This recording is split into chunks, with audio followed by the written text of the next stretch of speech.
په صحیح کله چمکنی حاجی آباد نمبر 1 کې د ملک کرکټ ټورنمنټ فائنل وشو.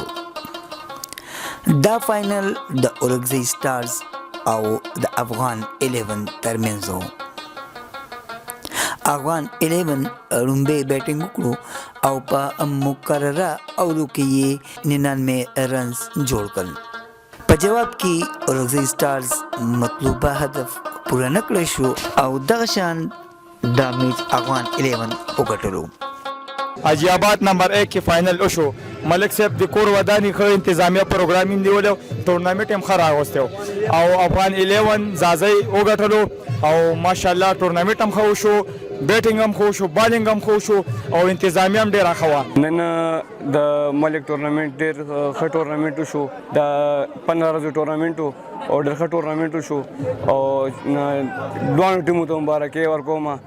د میچ په اختتام باندې مشر میلمه په کلاړیانو کې انعامات تقسیم کړل.